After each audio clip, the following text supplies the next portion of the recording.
जय श्री माता जी। परम पूज्य श्री माता जी, जब जब धरती पर अधर्म हुआ है, आप आई हो माँ, आप पधारा है माँ। कृपा करके आप इस धरती पर सारे देव देवियों के साथ पधारिए और पूरी धरती को परम चैतन्य कीजिए। सभी संतों को, सभी शुद्धात्मा को ध्यान का सिद्धि प्रदान कीजिए। परम पूज्य श्री माता जी, कृपा करके आप पधारिए। परम पूज्य श्री माता जी, आपके श्री चरण कमल पर कोटि कोटि नमन। कुंडली उठा के बंधन लेंगे।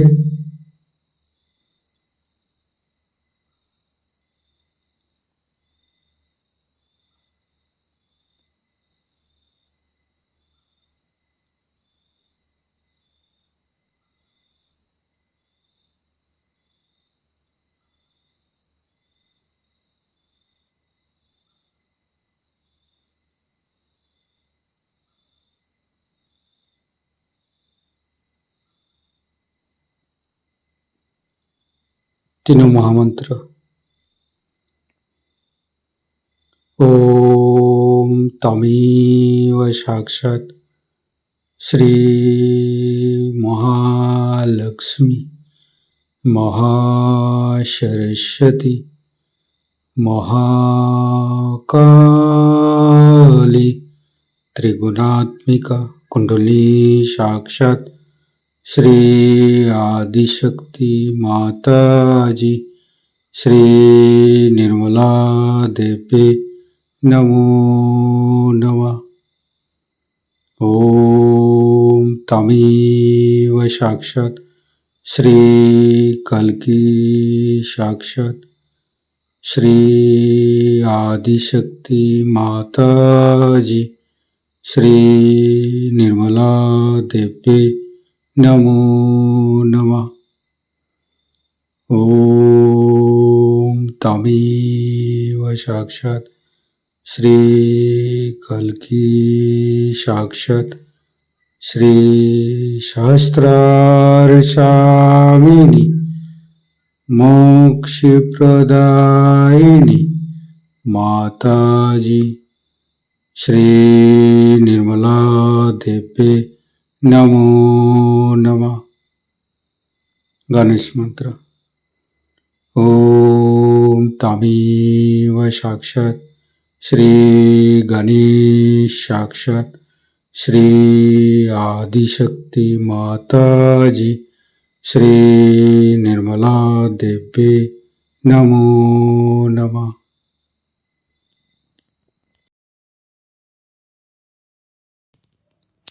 दोनों हाथ खुला हुआ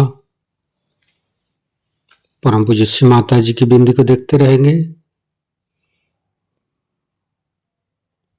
संपूर्ण चित्त हृदय पर परम पूज्य श्री माता जी कृपा करके हमारे हृदय को स्वच्छ बनाइए। स्वच्छ हृदय कमलासन पर श्री चरण को स्थापित कीजिए माँ। परम पूज्य श्री माता जी, हमारे हृदय में जो कुछ भी है आप ही का बना हुआ है। हमारी सांसें, हमारी रोम रोम आप ही का दिया हुआ माँ। परम पूज्य श्री माता जी, आप ही ने तो हमें शुद्ध आत्मा स्वरूप बनाया। परम पूज्य श्री माता जी, हमारे हृदय पर आइए और हमारी आत्मा को परमात्मा के साथ मिलाइए। परम पूज्य श्री माता जी, आप ही तो दुर्गा जी है, आप ही तो शिव जी है। कृपा करके दुर्गा जी की शक्ति और शिव तत्व हमें प्रदान कीजिए माँ। परम पूज्य श्री माता जी, हम अज्ञानी है, हमारी अज्ञानता के बस में यदि आपकी शान के खिलाफ कोई गलती हुआ हो, कृपा करके क्षमा कर दीजिए माँ। संपूर्ण चित्त मूलाधार चक्र पर, तीनों मूलाधार को देखेंगे। हे आदिशक्ति माँ, कृपा करके हमारे ऊपर कृपा दृष्टि प्रदान कीजिए। हमारे ऊपर प्रभु गणेश की शक्ति प्रदान कीजिए माँ। हे आदिशक्ति माँ, हम कभी अतीत में चला जाते हैं माँ, कभी भविष्य में चला जाते हैं। कृपा करके अतीत और भविष्य झूठा है माँ, कृपा करके हमें मध्य में स्थापित कर दीजिए माँ। परम पूज्य श्री माता जी, आप ही तो प्रभु गणेश है। कृपा करके हमारे तीनों नाड़ी, सातों चक्रों के अंदर समस्त दोषों को, समस्त रोगों को, समस्त बाधाएं दूर कीजिए माँ। संपूर्ण चित्त बाएं मूलाधार, परम पूज्य श्री माता जी, कृपा करके हमारे अंदर अबोधिता और पवित्रता को रक्षा कीजिए माँ। निर्मल गणेश की मंत्र लेंगे। ओम तमेव साक्षात श्री निर्मल गणेश साक्षात श्री आदिशक्ति माता जी श्री निर्मला देव्ये नमो नमः। बाएं हाथ श्री माता जी की तरफ, दाहिने हाथ धरती पर। परम पूज्य श्री माता जी हमारे बाएं मूलाधार में समस्त दोषों को, समस्त बाधाएं को ये दाहिने हाथ तले होते हुए धरती पर विलीन कर दीजिए माँ।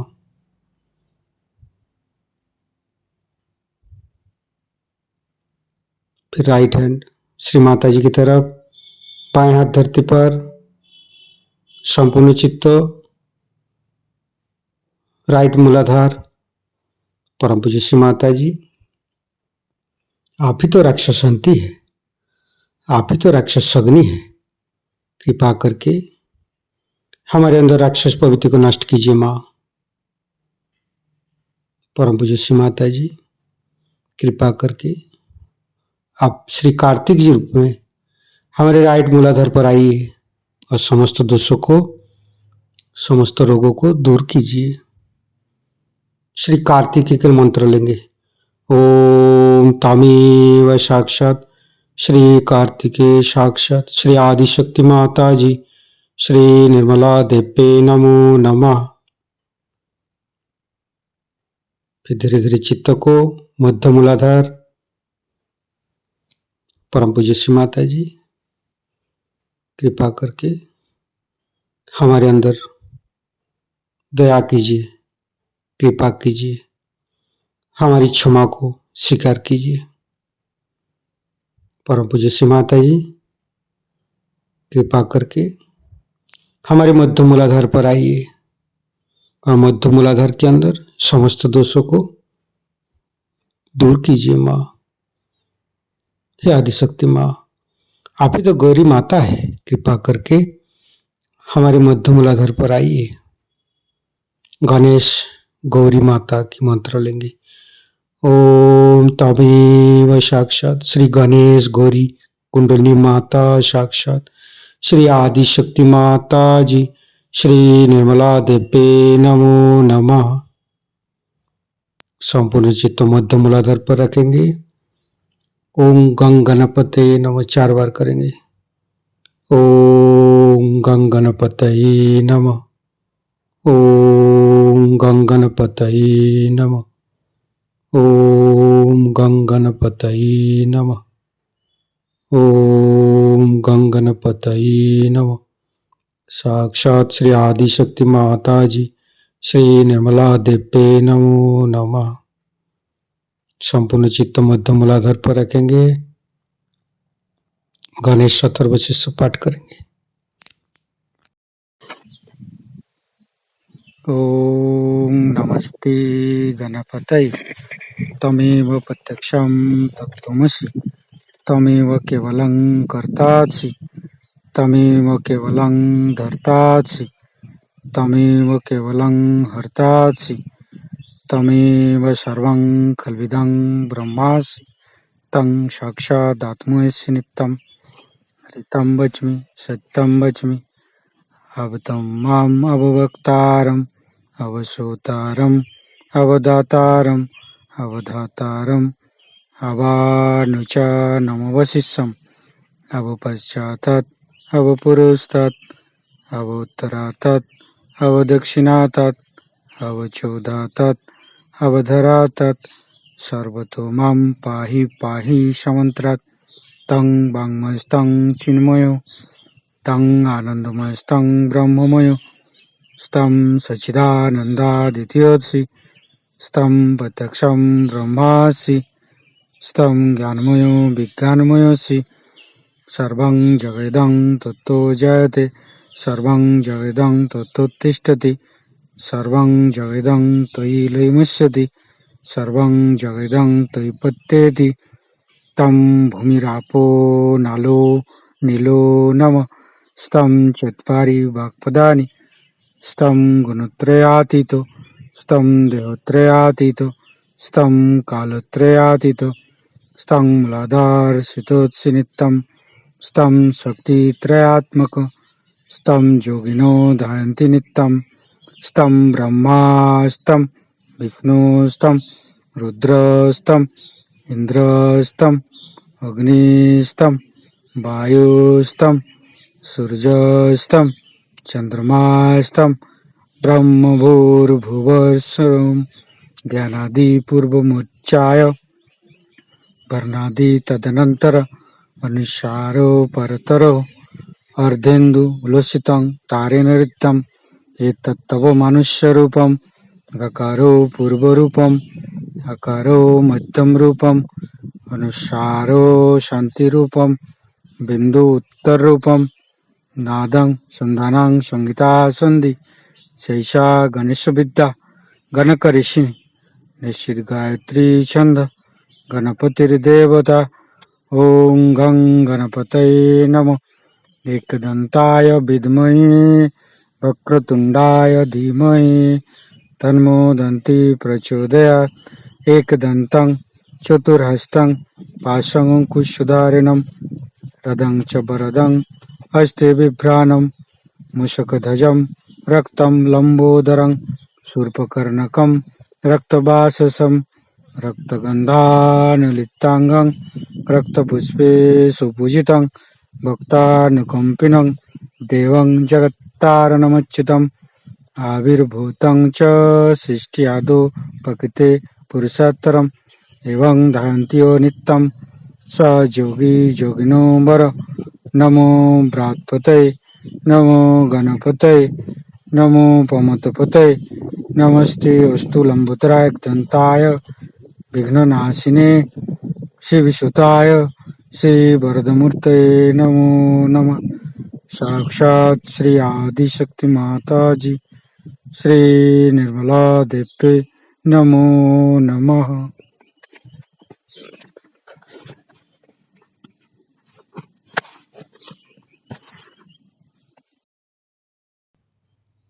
धीरे धीरे चित्त को लेफ्ट स्वादिष्ठान राइट स्वादिष्ठान मध्य फिर चित्त को राइट नाभि लेफ्ट नाभि मध्य नाभि फिर तीनों हृदय तीनों विशुद्धि फ्रंट आज्ञा बैक आज्ञा। परम पूज्य श्री माता जी हमारे अंदर अहंकार पति अहंकार को दूर करके हमारे ब्रह्मरंध्र को खोल दीजिए माँ। संपूर्ण चित्त ब्रह्मरंध्र पर सिर के तालु भाग दोनों हाथों पर सिर के तालु भाग पर परम चैतन्य अनुभव करते हुए मध्य मूलाधार के साथ सहस्त्रार को जोड़ेंगे।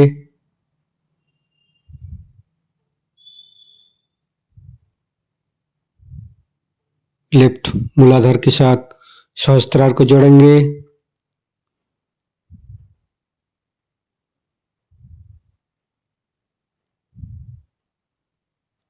राइट मूलाधार के साथ सहस्त्रार को जोड़ेंगे।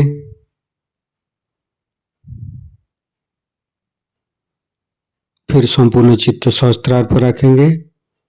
परम पूज्य श्री माता जी, हमें निर्विचारिता प्रदान कीजिए माँ। हमें ध्यान का स्थिति दीजिए माँ। निर्विचारिता का मंत्र लेंगे। ओम तमेव साक्षात श्री निर्विचारिता साक्षात श्री आदिशक्ति माता जी श्री निर्मला देवे नमो नमः। संपूर्ण चित्त सहस्त्रार पर हे आदिशक्ति माँ, कृपा करके हमारे ऊपर ऐसी कृपा कीजिए ताकि आपकी अमृत वाणी को हम सहस्त्रार से सुन सकूं। संपूर्ण चित्त सहस्त्रार पर परम पूज्य श्री माता जी की अमृत वाणी हम सहस्त्रार से ग्रहण करेंगे। इसमें जो कुछ भी दिखाई दे रहा है वो आपको इन पार्थिव आंखों से नहीं दिखाई देता है। इसके लिए सूक्ष्म आंखें चाहिए, वो आपके पास नहीं है। बहरहाल ये चीजें आपके अंदर है या नहीं, आदि सब बातें हम बाद में आपको बताएंगे, किस तरह से इसे जानना चाहिए। लेकिन इस वक्त जब मैं आपसे इसके बारे में बताना चाहती हूँ तो एक साइंटिस्ट के जैसे खुले दिमाग से बैठिए। पहले ही से आपने अनेक किताबें कुंडलिनी के बारे में पढ़ी हुई हैं, योग के बारे में पढ़ी हुई हैं, लेकिन सत्य क्या है उसे जान लेना चाहिए। किताबों से सत्य नहीं जाना जाता। कोई कहीं कहता है, कोई कहीं कहता है, कोई कहीं बताता है। लेकिन आप जब साइंटिस्ट हैं तो अपने दिमाग को थोड़ा खाली करके मैं जो बात बता रही हूँ उसे देखने की कोशिश करें। जिस तरह से कोई भी साइंटिस्ट अपना कोई हाइपोथेसिस आपके सामने रखता है, कोई ऐसी कल्पना करके रखता है कि ऐसी ऐसी बात हो सकती है, उसको वो फिर अन्वेषण करके और सिद्ध करता है, प्रयोग करके एक्सपेरिमेंट के साथ सिद्ध कर देता है कि वो जो कह रहा है वो बात सिद्ध है। उसके बाद वो चीज एक कायदा हो जाती, लॉ हो जाता है। इसी प्रकार जब मैं आपसे इस कुंडलिनी के बारे में बताऊंगी तो आप लोग ये मत सोचें कि आपने फलानी किताब पढ़ी है इसलिए माता जी ऐसी बात क्यों कह रही हैं। किसी किताब को पढ़ करके आप उस किताब के लेखक तो नहीं हो जाते, पर लोग मुझसे ऐसा झगड़ा करते हैं मानो वो उस किताब के लेखक ही नहीं, किंतु वो सब कुछ उस कुंडलिनी के बारे में जानते हैं जो कुछ उन्होंने पढ़ा हुआ। कृपया आप अपने दिमाग को थोड़ा खुला रखें और मैं जो कुछ आपको कुंडलिनी के बारे में बता रही हूँ उसके और इस तरह से नजर करें कि शायद ये बात भी सही हो, इसे सुन लेना चाहिए।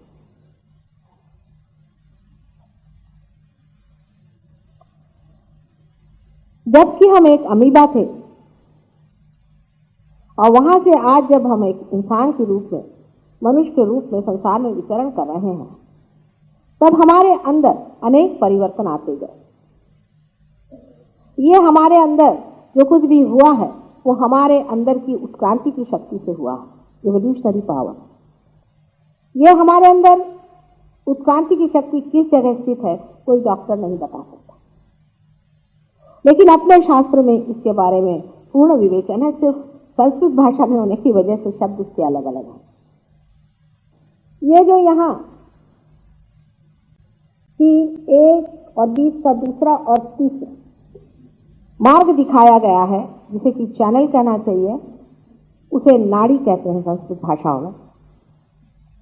उसमें से जो लेफ्ट साइड में हृदय के पास में नाड़ी है इसे ईड़ा नाड़ी कहते हैं, जो बीच में है उसे सुषुम्ना कहते हैं और जो राइट साइड में है उसे पिंगला कहते हैं। इस प्रकार 3 नाड़ियां हमारे यहाँ अंदर दौड़ती हैं जो कि गुप्त है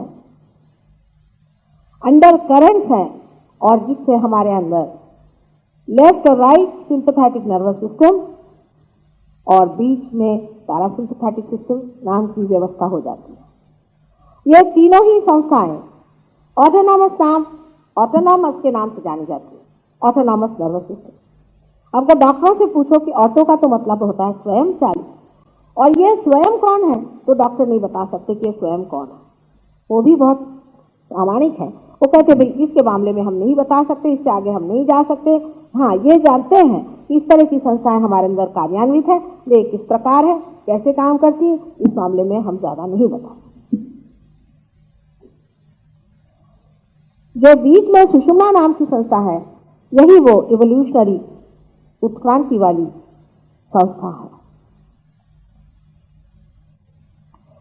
इसमें कौन सी शक्तियां दौड़ती हैं? इसमें से जो पहली ईड़ा है, इसमें महाकाली की शक्ति दौड़ती है। महाकाली की शक्ति से हमारा जो कुछ गत है, पूर्व है, पास्ट है, वो सब संकलित होता है। जैसे मैं आपको इस वक्त लेक्चर दे रही हूं, आप मेरी बात सुन रहे हैं, जो भी मेरी बात सुन रहे हैं, जो भी आपको अनुभव हो रहा है, जो भी आपको इसमें से संचित करना है, सब कुछ इस नाड़ी पर इकट्ठा होता है। और जो उस साइड में नाड़ी है, राइट साइड में, उससे हम जो कुछ भी आगे का है, फ्यूचर है, जो कुछ भी हम प्लानिंग करते हैं और जो भी हमारे शारीरिक व्यवहार होते रहते हैं, उसकी शक्ति, जिसे कि महासरस्वती कहते हैं, वो प्रवाहित होती है। लेफ्ट वाली नाड़ी में हमारा अस्तित्व है, उसी के कारण हमारा अस्तित्व है। इसीलिए इस नाड़ी को यह भी कहा जाता है कि इसी से हमारा विध्वंस भी हो सकता है। जिस नाड़ी से हमारा अस्तित्व है, उसी से हमारा विध्वंस भी हो सकता है, हम खत्म भी हो सकते हैं। इसका कारण यह है कि जिस सूर्य के कारण आज हम प्रकाशित हैं, जैसे ही वो मिट जाता है तो उसी के कारण अंधेरा भी छा जाता है। बीच की जो नाड़ी है, जिसे कि सुषुम्ना नाड़ी कहते हैं, इसी में हमारी उत्क्रांति यानी हमारे इवोल्यूशन की शक्ति प्रवाहित होती है। इस शक्ति को महालक्ष्मी शक्ति कहते हैं। ये तीनों शक्तियां, एक सदाशिव की तीन शक्तियां होती हैं। एक ही परमेश्वर की तीन शक्तियां हो सकती हैं। इस पर बहुत से लोग कहते हैं कि भगवान तो एक ही है, आप भी एक हैं, लेकिन आपकी आंखें हैं, नाक है, कान है, आपके अंदर अनेक शक्ति विचरण करती है। आप लेखक हैं और इसके अलावा आप गायक भी हो सकते हैं, आप पिता हैं, आप भाई हैं, आप किसी के बेटे भी हो सकते हैं। उसी प्रकार एक परमात्मा भी अनेक शक्तियों से युक्त है। उसमें से उसकी जो मुख्यतः तीन शक्तियां हैं वो इस प्रकार है। जो पहली है वो हमारे अस्तित्व को देती है, एग्जिस्टेंस पावर। जो दूसरी है वो हमारे अंदर कोई सी भी कार्य करने की प्रवृत्ति या जिसे कहना चाहिए क्रिएटिव पावर, वो देती है। और जो तीसरी शक्ति है उससे हम उत्क्रांति या इवोल्यूशन करते हैं, माने अमीबा से आज तक इंसान जो बने, जहां तक हम बन पाए, जो कुछ भी हम बन गए, माने अब हम मानव हैं। मानव की एक अपनी चेतना है, उस चेतना पर वो खड़ा हुआ। उसमें वो परमात्मा को नहीं जानता, पर यह जानता है कि उसके अंदर कोई न कोई ऐसा अदृश्य रूप से छिपा है जो हर एक चीज को जानता है। इतने हद पर मानव है। इस जगह वो इसी हद पर है जहां की वो जानता है कि कोई न कोई मेरे पीछे देख रहा है, दृष्टा बन करके, जिसे मैं नहीं जान पाता लेकिन वो मुझे जानता है, जो हर एक मेरी चीज को देखते रहता है। इतनी ही मानव की चेतना आज है। और उसे क्या होना है, उसे कहां पहुंचना है, इसमें इसके बारे में साइंस में भी काफी सूत्र मिले जाते हैं। जैसे कि साइकोलॉजी का विषय है, जिसमें यूंग नाम के एक बड़े भारी साइकोलॉजिस्ट हो गए, जिसको फ्राइड ने पहले शिक्षा दी थी, पर उन्होंने बाद में फ्राइड की सारी ही थियोरीज को बिल्कुल ही नाकामयाब कर दिया, कह दिया बिल्कुल बेकार चीजें। उस यूंग ने यह बताया कि हमारे अंदर कोई ना कोई ऐसी शक्ति है जिसके कारण हमारे अंदर संतुलन बनते रहता है। जैसे कि कोई एक इंसान था, उसको ऐसे स्वप्न अनेक बार आते थे कि वो अपने बेटे के आगे सामने झुक जाता था और उसके बेटे के सामने वंदना करता था। तो उसने जाकर के साइकोलॉजिस्ट से पूछा कि इसकी क्या वजह हो सकती है। तो उसने पूछा कि तुम्हारे लड़के से तुम्हारा क्या रिश्ता। उसने बताया कि मेरा उससे बड़ा रिश्ता खराब है, क्योंकि मैंने दूसरी पत्नी कर ली है, उसे एक तरह से बड़ी तकलीफ होती है। उसने कहा इसीलिए अंदर से ये शक्ति तुम्हें बता रही है, स्वप्न में आकर के तुम्हें शक्ति जता रही है कि देखो ये लड़का जो है राजा है, उसके सामने झुका करो। इसी प्रकार अनेक हजारों लोगों के उन्होंने स्वप्न लेकर के ये प्रस्थापित किया कि हमारे अंदर एक शक्ति है जो अचेतन में बैठी हुई है, अनकॉन्शियस, लेकिन वो सर्वव्यापी शक्ति है। थोड़ा थोड़ा नजदीक आ गए, अंधेरे में टटोलने वाले कहां तक जा सकते हैं। लेकिन कुछ तो उनको मिल गई बात कि ऐसी कोई सर्वव्यापी शक्ति है जो सोचती है, समझती है और हमारे अंदर संतुलन देती है और हमें सही रास्ते पे चलना सिखाती। यूनिवर्सल अनकॉन्शियस करके उन्होंने बात। लेकिन देखिए मनुष्य का दिमाग कितना उल्टा है। अगर आप फ्राइड को पढ़ें, उसके बाद यूंग को पढ़ें, तो आप फ्राइड को उठा के समुद्र में फेंक देंगे कि ये बहुत ही एकांकी बिल्कुल बेकार चीज है। लेकिन आश्चर्य की बात है कि जितने भी पाश्चिमात्य देश हैं, वेस्टर्न लोग हैं, इन्होंने फ्राइड को माना, यूंग को बिल्कुल नहीं माना। सारे लंदन शहर में सिर्फ 25 यूंग के लोग हैं और हजारों फ्राइड के चेले वहां बैठे हुए हैं और हजारों लोग उसके रास्ते पर चल रहे हैं। हालांकि जब आप उनसे कुछ भी वाद विवाद करें तो कह नहीं सकते कि वो क्यों फ्राइड के पीछे पड़ गए और उसकी प्रणाली उन्होंने क्यों ली, जबकि इसे सिद्ध करके दिखा दिया। ये मनुष्य का दिमाग इतना उल्टा और चौपट बैठ गया है कि जो असत्य है उसे वो पहले पकड़ता है और जो सत्य है उससे भागता है। वो ये नहीं जानता कि सत्य ही सारा सुख का साधन है और सत्य से ही आपका आनंद प्रस्थापित हो सकता है और किसी भी झूठे चीज के पीछे लगने से अंत में आप अत्यंत हानि पर पहुंचेंगे। इतना ही नहीं, आपका जो अंतिम लक्ष्य है, जिसके कारण आपकी उत्क्रांति होने वाली है, जिसके कारण आप में आत्म साक्षात्कार होने वाला है, वो चीज आपसे वंचित हो जाएगी, आप उससे हट जाएंगे।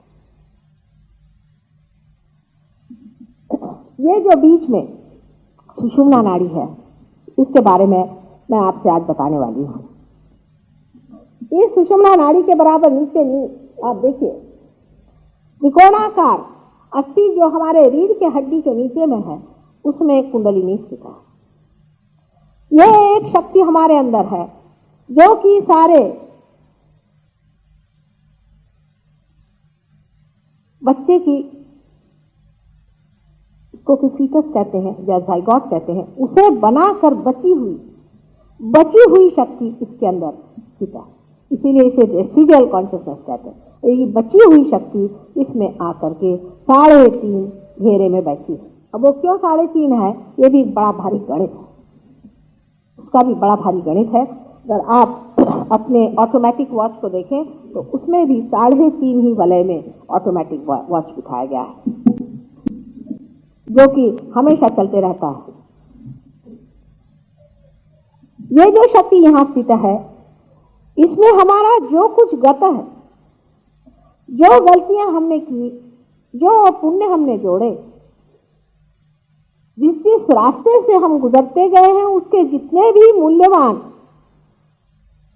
और जितने ही हानिकारक अनुभव हुए हैं, सब इसके अंदर टेप रिकॉर्ड के जैसे रिकॉर्ड है। ये शक्ति सुप्तावस्था में रहती है अगर मैं कहूं कि ये शक्ति त्रिकोणाकार में रहती है तो आप किसी की किताब पढ़ लीजिए, कोई कहता पेट में रहती है, कोई कहता सर में रहती है, कोई कहती यहां रहती है। कल जो लोग यहाँ पर आए थे उनमें से कुछ लोगों ने देखा होगा कि ये कुंडलिनी यहां स्पंदित होती है, त्रिकोणाकार अस्थि। इस वक्त कुछ लोग मेरे पैर पे आए थे तो उनकी ये त्रिकोणाकार अस्थि स्पंदित होने लगे, जैसे कि कोई वहां हार्ट आ गया होगा। अनेक लोग इस प्रकार देख चुके हैं, लंदन में भी बहुत लोगों ने देखा है, इसके फोटोग्राफ भी लिए हैं, इसकी रील भी बनाई है। बहुतों ने इस चीज को देखा है कि यहाँ पर इस त्रिकोणाकार अस्थि में स्पंदन होता है सबसे प्रथम, सब में नहीं होता। अगर समझ लीजिए आप बहुत ही बढ़िया इंसान है।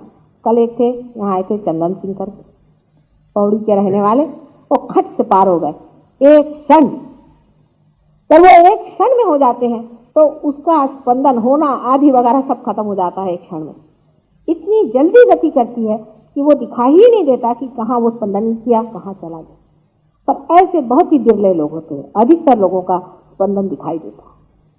विशेषकर जिन लोगों का नाभि चक्र जो कि ऊपर में आप देख रहे हैं ये पकड़ा हुआ होता है, उस वक्त कुंडलिनी धक्का मारती है और आपको दिखाई देती है कि कुंडलिनी यहाँ पर त्रिकोणाकार अस्थि में स्पंदित हो रही है।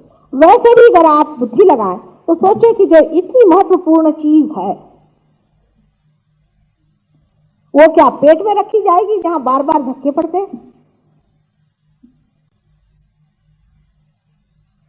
ऐसी जगह रीढ़ की हड्डी में रखी जाएगी जहां वो सुरक्षित रहे और जिसके बाद कोई सा भी ऐसा उसमें से तंतु न निकल पाए जिसके कारण वो दुख उठाए। और वो चीज हमारे यहाँ त्रिकोणाकार अस्थि बनेगी। दूसरी बात ऐसी भी सोचनी चाहिए कि त्रिकोणाकार अस्थि हमारे अंदर क्यों बनाई।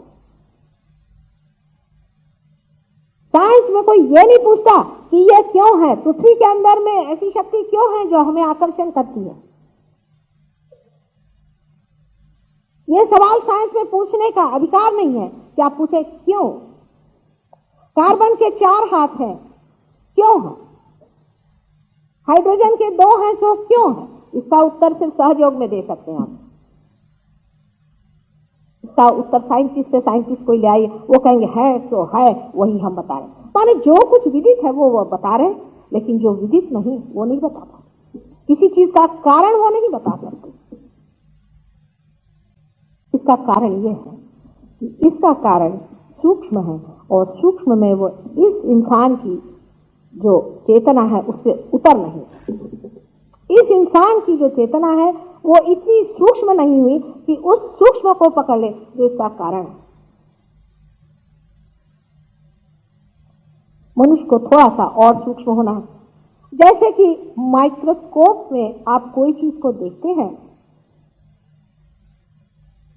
तो वो माइक्रोस्कोप के बगैर आप नहीं ही देख सकते। देखने को सब ऐसी ही चीज दिखाई देती है। आपकी आंख को उस सूक्ष्मता दर्शक यंत्र को इस्तेमाल करना पड़ता है, उसको उपयोग में लाना पड़ता है कि आप उस सूक्ष्म तक पहुंचे जहां से उसको देख सके। उसी प्रकार हमारी चेतना की जब तक वो सूक्ष्मता नहीं आती तब तक आप इस सूक्ष्म को जान नहीं सकते। इसीलिए मैं जो कल कह रही थी कि आपको पार होना होगा। ये जो त्रिकोणाकार अस्थि में कुंडलिनी बैठी हुई है ये आपकी स्वयं मां। हर इंसान की अपनी कुंडलिनी अलग होती है। वो सिर्फ उसी इंसान की कुंडलिनी होती है। वो हर समय उसके साथ रहती है, चाहे वो मृत्यु पर हो, चाहे वो मरा हुआ हो, चाहे वो जिंदा, सिर्फ उसके स्थान बदलते हैं। ये कुंडलिनी आप जब से अमीबा थे तब से जिस जिस रूप में रहती रही आज इस रूप में आपके अंदर आकर्षित हुई है और ये वहां बैठी हुई इंतजार कर रही है उस दिन का कि इसका अधिकारी जब सामने आए तो ये उठ करके आपका पुनर्जन्म करे। यही कुंडलिनी आपको पुनर्जन्म देते हैं, जिसके लिए कहा जाता है कि आप द्विज हैं। आपका जन्म 2 बार हुआ। पहले आप अंडे थे और अंडे से आप मुर्गी जैसे हो जाते हैं। ऐसा कहा जाता है कि पक्षी को भी कहा जाता है कि वो द्विज है, जो 2 बार जन्म पाए उसको द्विज कहते हैं। वही ब्राह्मण होता है जिसने ब्रह्म को जान लिया। ब्रह्म उसी सूक्ष्म शक्ति का नाम है जिसकी मैं बात कर रही हूँ, वो ब्राह्मण है। जन्म से कोई ब्राह्मण हो ही नहीं सकता। अगर कोई सोचता है कि जन्म से वो ब्राह्मण है तो वो गलत फहमी में है। किसी ने मुझसे यहां तक कहा, मैंने गीता उता पढ़ी नहीं है, लेकिन किसी ने मुझसे कहा कि गीता में लिखा है माता जी कि आप जन्म से ब्राह्मण होते। मैंने कहा कैसे हो सकता है? जिसने लिखा वो कौन था या किसका लड़का था? उसकी मां कौन थी? उनकी तो शादी भी नहीं हुई थी। जब उसने ऐसा लिख दिया तो औरों का क्या कहना जो ऐसा पढ़ते? वो ऐसा कभी लिख ही नहीं कर सकता है, क्योंकि वो बहुत बड़ा इंसान था। वो झूठ बात क्यों लिखेगा? इस तरह से बहुत से लोग अपने को सोचते थे कि हम ब्राह्मण हो गए, अति उच्च हो गए। जिसने ब्रह्म को खोजा वही ब्राह्मण होता है, और जो ब्रह्म के और नजर रखता है वही इस योग्य होता है जिसे पूजा जाए और बड़ा किया जाए। उसी को लोग संत कहकर पुकारते हैं। फिर वो साईनाथ हो जिसने कि मुसलमान के घर में जन्म लिया हो, चाहे ईसा मसीह हो जिसने कि जू के घर में जन्म लिया था, और वो चाहे ज़ोरास्टर हो जो ईरान में पैदा हुआ था। इस तरह की फालतू की जाति पाति की कल्पना बना करके हमने देश का इतना नाश करके रखा हुआ। जो राज्य करता है वो ब्राह्मण कैसे हो सकता है?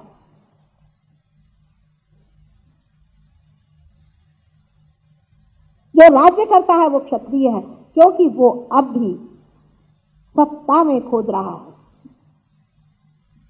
जो सत्ता में खोजता है वो क्षत्रिय है, वो ब्राह्मण नहीं।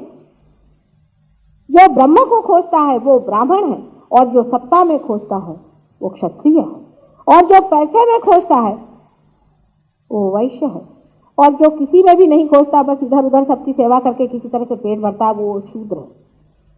जिनको आज हम शूद्र समझ रहे हैं वो ब्राह्मण से भी ऊंचे ब्राह्मण कहने चाहिए हैं, और जिनको हम ब्राह्मण करके बहुत बड़ा अधिकार दे करके मंदिरों में सबको भ्रष्टता में डाल रहे हैं, इनको सबको मंदिरों में से भगाना चाहिए। जो दूसरों से पैसा ले करके अपना पेट भरते हैं वो कभी भी ब्राह्मण नहीं हो सकते। जो ब्रह्म पे जीवित रहता है वो कभी भी दूसरों के पैसे की ओर देखता ही नहीं। उसकी उपजीविका अपनी रहती है, और वो ब्रह्म कर्म में इसलिए लीन रहता है कि उसमें मस्ती होती है, उसके मजे में रहते। आज तक आपने सुना है कि गुरु नानक ने कभी किसी से रुपया पैसा लेकर के अपना पेट भरा था? इस तरह के जो दरिद्री लोग होते हैं इनको ब्राह्मण कहना साक्षात ब्रह्म तत्व का अपमान करना। और आप लोग भी इसके कारण होते हैं, क्योंकि आपने भी सत्य को वर्ण नहीं किया। वहां वो पंढरपुर में वो बड़वे लोग, ये तो राक्षसों के अवतरण है। इतना ही नहीं, मैं गोकुल वृंदावन में गई थी, मैंने सोचा सारे कंस के अनुचर वहां पर आकर के और धर्म के नाम पे पैसा कमा रहे हैं।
आज मोरी लाज रखली जो, आज मोरी लाज रखली जो, आज मोरी लाज रखली जो, आज मोरी लाज रखली जो। मोरी विपदा दूर करो, मोरी विपदा, मोरी विपदा दूर करो, मोरी विपदा दूर करो। आज मोरी लाज रखली जो,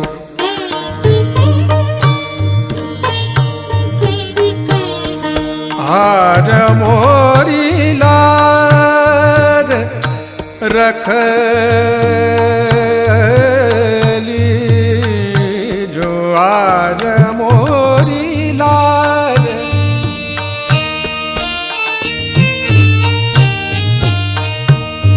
मोरी लाज,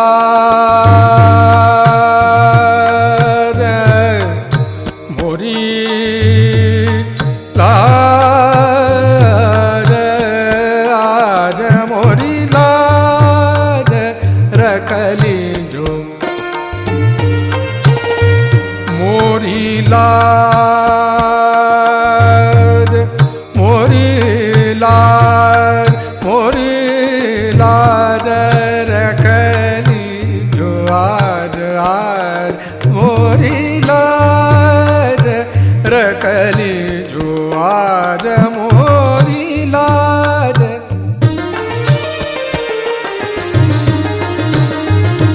मोरी लाज, मोरी लाज, आज मोरी लाज रखली जो।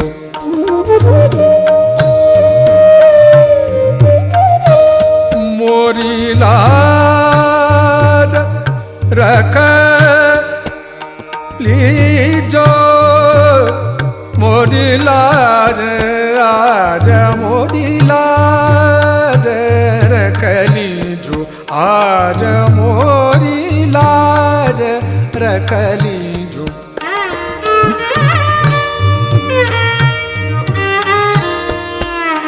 मोरी लाज,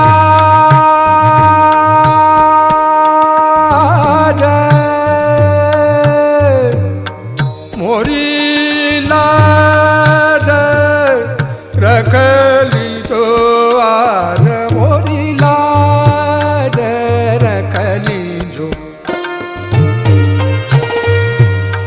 मोरी लाज,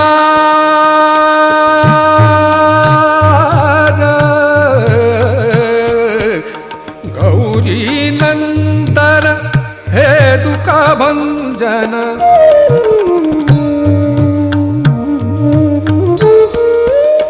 गौरी नंदन,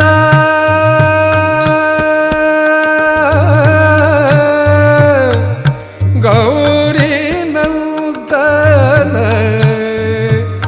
गौरी नंदन, गौरी नंदन, गौरी नंदन हे दुख भंजन, गौरी नंदन हे दुख भंजन।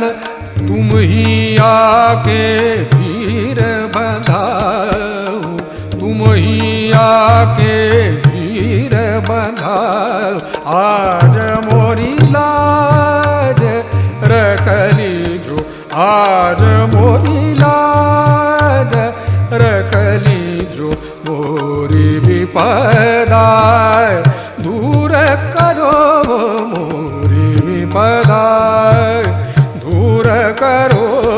आज मोरी लाज रखली जो, आज मोरी लाज। ओम त्वमेव साक्षात् श्री गणेश, साक्षात् श्री आदि शक्ति माता जी श्री निर्मला देवी नमो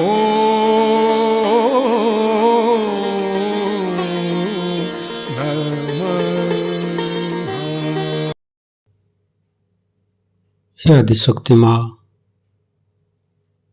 आप जी आज ध्यान करा के हमको परम चैतन्यित किए, हमें निर्विचारिता स्थिति प्रदान की है। इसके लिए माँ आपको कोटि कोटि नमन। हे आदिशक्ति माँ, आप ऐसे ही हमारे साथ छत्र छाया बन के रहिए, परम चैतन्यित प्रदान करते रहिए। माँ कुंडली उठा के बंधन लेंगे।